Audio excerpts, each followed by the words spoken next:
Hi, this is Lester. Thank you for spending a little bit of time with me today, learning about what the presentation is going to be on July 23rd at Grant's Church. Hope to see you there. The open house and reception starts at 6 o'clock. This presentation will start at 7 o'clock. This is not the full presentation. This is just kind of a summary of what you're going to see. So I hope you make the time to be there, and I think you'll appreciate what we're going to learn. First and foremost, Um, July 23rd, 1856 was a monumental day for the Republican Party in the United States because Abraham Lincoln was trying to support Fremont in his run for president, and everybody was accusing him of being a disunionist, somebody that was going to be advocating for the breaking up of the country. So this provided Lincoln with a moment to provide this moral clarity that would define his entire political life from that point on. And so we will be talking about that moral clarity. And one note from the newspaper article that wrote about him on that day was this bottom line that you see here on the page. The sledgehammer effect of Lincoln's speech results from the resistless force of the logic of the logician, not the fierce gestures and loud rantings of the demagogue. So, what I want you to understand with my presentation on Wednesday is that there are demagogues and populists out there today, and we need to resist their messages because they're not appealing to your logic, they're appealing to your emotions. I have some good friends that are helping me with my presentation skills because it's not a natural thing for me to distill my thoughts.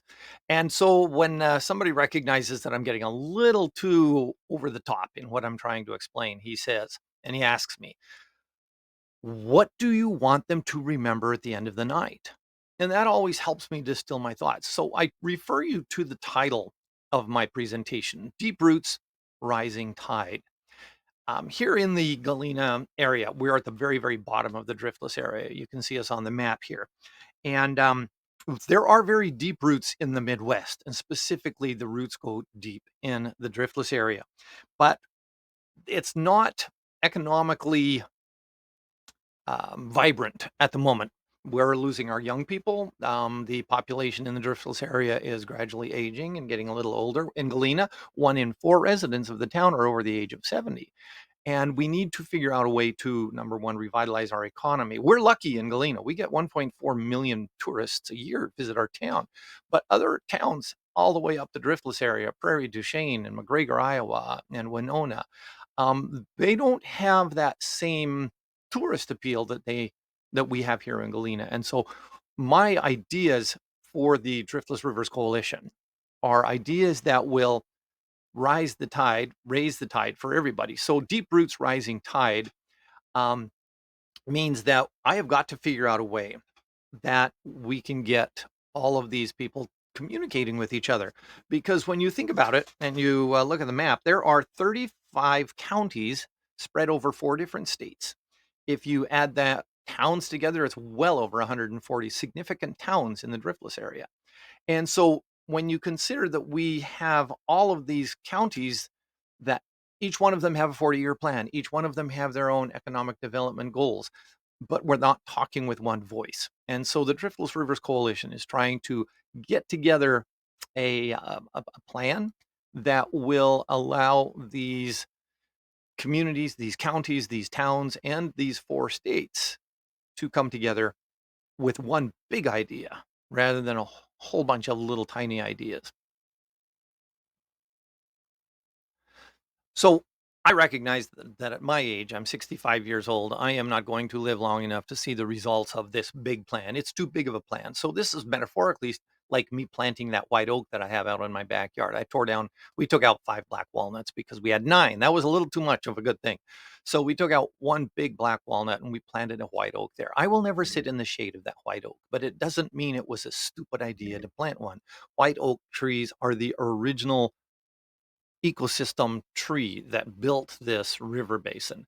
And so this is my part, following the advice of the Joe Davies Conservation Foundation, to restore part of what was taken.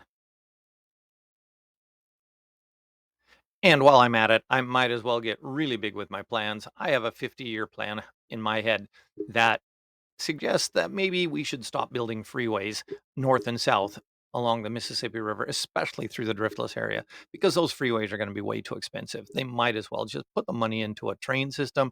That way we can all have our little tiny electric cars 40 years from now, and we can take them to Florida on a train like they do on the East Coast from Washington, D.C. to Sanford. So Amtrak already knows how to do it. They might as well start putting the plans now so that by the time I'm long dead and gone, they aren't trying to build a freeway through the Driftless area on a north-south route because it's going to be way too expensive. And who's going to want to drive all of those miles in between these cities that are hours and hours and hours apart? I would much rather get on a train than drive across Iowa to Nebraska. This is where I really get into the weeds. I've got a PhD in public administration. I didn't finish my dissertation to the satisfaction of a committee, but I wrote 9 different versions of my dissertation. And my dissertations were all about changing governing narratives. And so when you think about the Overton window is a political term that says this is what politicians can agree on. If you can get bipartisan agreement, then the Overton window is successful in getting new policy. But if everybody is at polar opposites, there is no Overton window. So that's why we don't get a whole lot of stuff done anymore in government. And this is what I'm going to be talking about. Everybody, as a US history teacher, I would tell my students every child, every person, every student in this room gets their own history. I don't get to dictate to you what your history looks like. My history tells me there's a bunch of things that I don't want to change. Change is bad for certain things in my life. There are a whole bunch of other things that I would really like to change, but I need to get everybody else on board with that before I can be successful in new policy from a governing standpoint. So change is good, change is inevitable, change is bad, change is scary. These are all individual experiences. And so we call those governing narratives.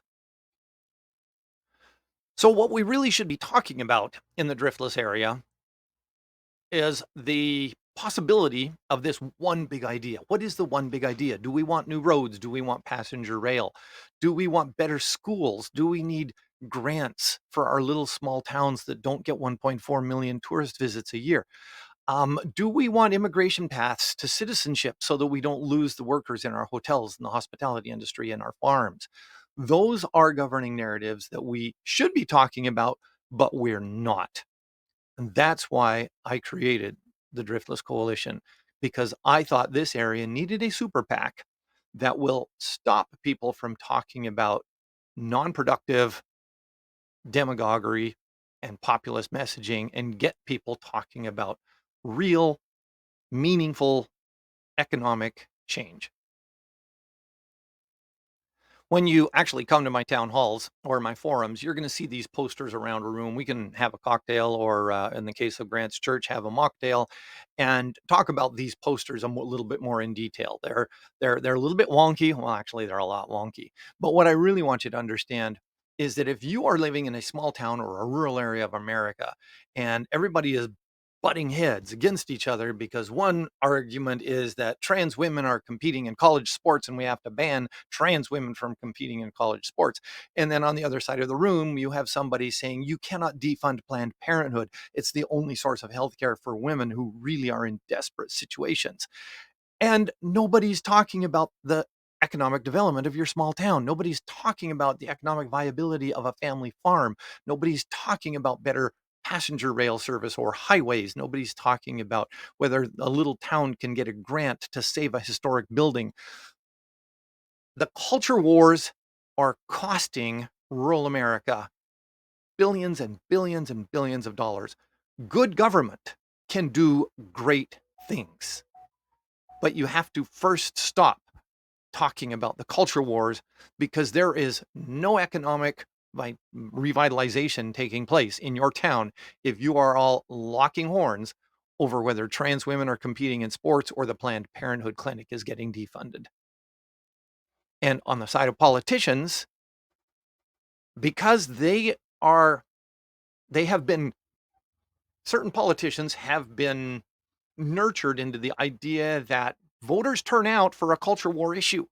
So if you can get somebody to rage bait on Facebook, then they'll drop 20 or 30 or 40 or $50 into your collection bin, and you now have some more money. And stop fighting those culture wars, then perhaps the political contributions dry up. So we have incentivized politicians to focus on the culture wars and disincentivized any conversation about bipartisanship. Because if you are seen crossing the aisle, talking to the bad guys, all of a sudden now, ask Adam Kinzinger, you get kicked out of your political party. And so Illinois lost a decent Republican politician over culture war issues. So really, what I want to do at the end of the night is I want to find out if there's anybody in this room, anybody listening to my voice, who is interested in running for political office. Because in rural America, um, we don't have the same experience. We don't have that same base of people who know hundreds and thousands of people, who have money, who have wealth, who have connections, and who are courageous enough to put themselves out there when there may be severe consequences in your small town if you pick a side. So it's quite often easier to just say, you know what, I don't pick a side, because that way I can still get along with everybody at church. Or I don't pick a side because that way my business doesn't lose customers. And so to run for political office in a small town and in a rural area comes with enormous risk. And so you have to, number one, feel courageous. Number two, you have to make sure that your narrative is not going to offend people. And so what I'm trying to do with the Driftless Rivers Coalition by putting together a super PAC is I'm trying to create a voice that is reasonable, that is middle of the road, that is, for the most part, uncontroversial, and that teaches people how to diffuse the culture war questions. Because when they want to start talking about Planned Parenthood, or if they want to talk about transgender kids, there is an easy way to deflect that conversation back to, I'm here to talk about roads. I'm here to talk about clean water. I'm here to talk about a park. I'm here to talk about a bike trail. I'm here to talk about restoring a historic building. If you can connect your desire to talk about culture war issues to those topics, bring them up again. But until you can, I'm not going to talk about them here, because that's demagoguing, that's rage baiting, that's populism, and that has absolutely nothing to do with economic revitalization of a rural area or a town. Trust me when I tell you that as a US history teacher, I can point to two very, very important moments in history that illustrate that we have been at this inflection point before. Um, in the 1850s, and this is why I started out talking about Abraham Lincoln. Abraham Lincoln was accused of being a disunionist because he was advocating for change.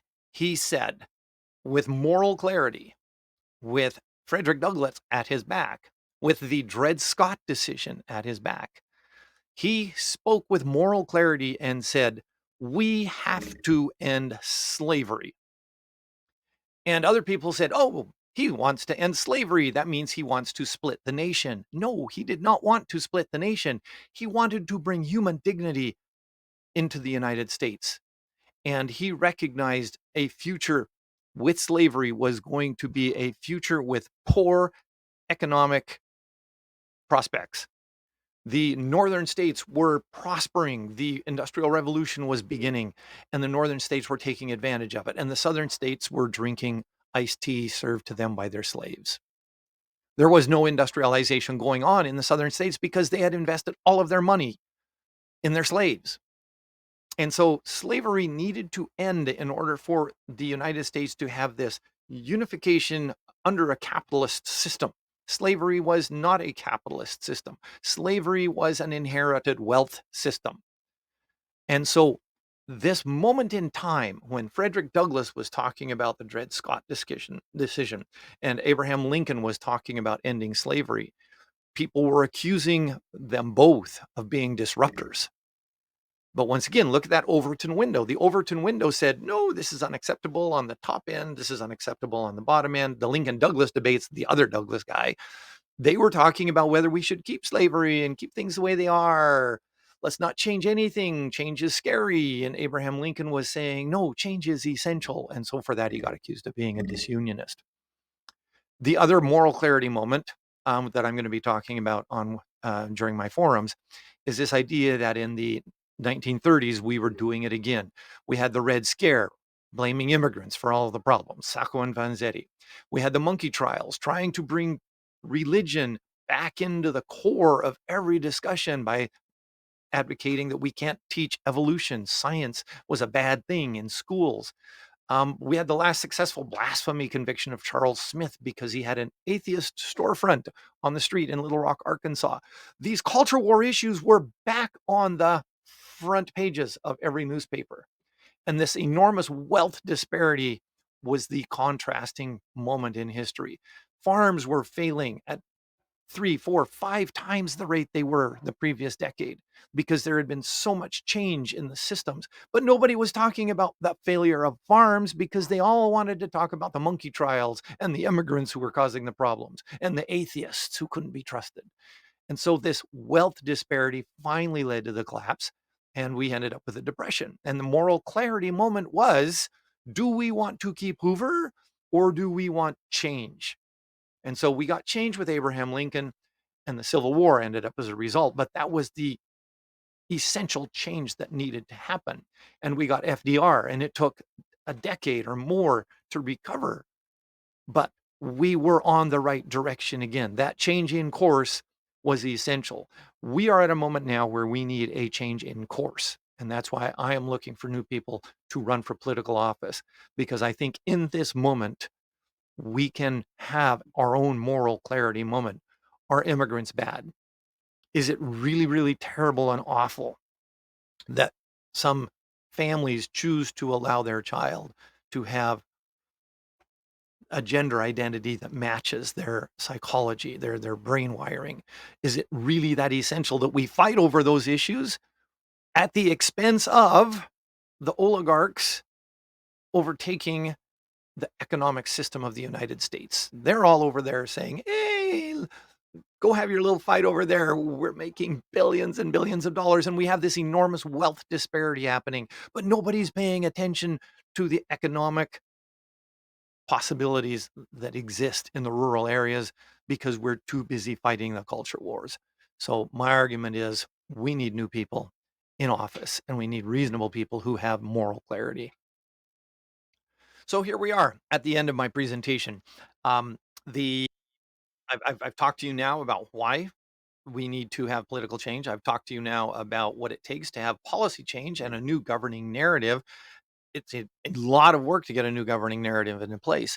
And I've convinced maybe some of you to actually run for political office. So how do we do that? Well, the current system is really broken.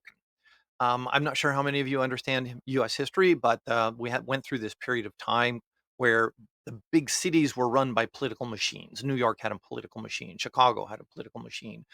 Memphis had political machines. All of these political machines. We still have remnants of political machines here in the United States at the state level.